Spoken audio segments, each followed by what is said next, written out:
থেকে আবার যে সেই প্রচন্ড দাবদাহ শুরু হবে না এমনটা আমরা বলতে পারছি না। এর মধ্যেখানেই আমাদের কাছে বর্ধমান জেলা পুলিশ প্রশাসনের পক্ষ থেকে একটি আবেদন আসে যে আপনারা যদি বর্ধমান ডিস্ট্রিক্ট রাইস মিল অ্যাসোসিয়েশনের পক্ষ থেকে আমাদেরকে আমাদের সমস্ত ট্রাফিক পুলিশদের জন্য যদি একটু ক্যাপ মাথার টুপির ব্যবস্থা করে দিতে পারেন এবং তার সঙ্গে যদি তাদের একটু ওয়ারেস দিতে পারেন তাহলে আমরা দিতে পারবো, আমাদের তাদের ক্ষেত্রে সুবিধা হবে। তো সেই সুবাদেই আমরা কিন্তু এই আয়োজনটা করেছি। ইতিমধ্যেই আমরা পুলিশ প্রশাসনের হাতে ট্রাফিক পুলিশদের জন্য সমস্ত পুলিশদের জন্য টুপি এবং হচ্ছে যে ওয়ারেস আমরা দিয়ে দিয়েছি।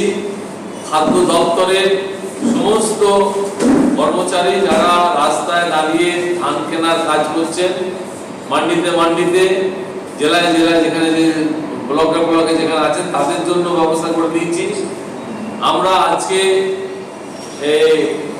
WBSEDSL এর যারা কর্মচারী ইলেকট্রিসিটি যারা রয়েছেন ওরা বহু মানুষ রয়েছেন, তাদেরকেও আমরা সমস্তটা এই পরেই আমরা ওখানে গিয়ে ওদের হাতে ওদের যে জেডএম আছে এবং আরএম আছে তার হাতে আমরা তুলে দেব।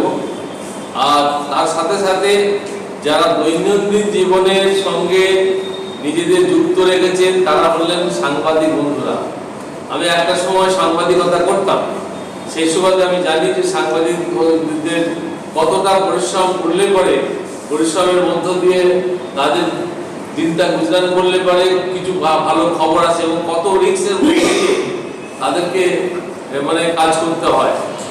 সেই সময় আমার ইচ্ছা মনে হয়েছিল যে আমরা এদেরকে দিচ্ছি, আমাদের সংবাদ মাধ্যম কিন্তু আমাদের কোনো রিকোয়েস্ট করেনি, কিন্তু আমার মনে হয়েছে, আমি জগন্নাথকে বললাম, জগন্নাথ আমার মনে হচ্ছে যে তোমরা যদি আমাদের কাছ থেকে এই ছোট্ট সামান্য মানে যাই হচ্ছে যেটুকু আমরা পেরেছি এটা যদি তোমরা নিতে গ্রহণ করো তাহলে আমরা সম্মান বোধ করবো। তোর বললেন না দাদা খুব সুন্দর কথা, আপনি দিতে পারেন। আপনার সেই কারণে যদি আজকে আপনাদের আমন্ত্রণ জানানো হয়েছে, আপনারা এক এক করে আপনাদের এটা তুলে দেবো। এবং আমি বলেছি যে 11টা থেকে 2টো পর্যন্ত দেওয়া হবে এই কারণের জন্য সব সাংবাদিক বন্ধুরা তো একসঙ্গে আসতে পারবেন না, ছড়িয়ে ছিটিয়ে রয়েছে। 11টা থেকে 2টোর মধ্যে যারা আসবেন আমাদের নিচে অফিস থেকে তাদের হাতে যে জিনিস এখন দেওয়া হচ্ছে সেই জিনিস আমি 2টো পর্যন্ত থাকবো, নিশ্চিতভাবেই থাকবো, তাদের হাতে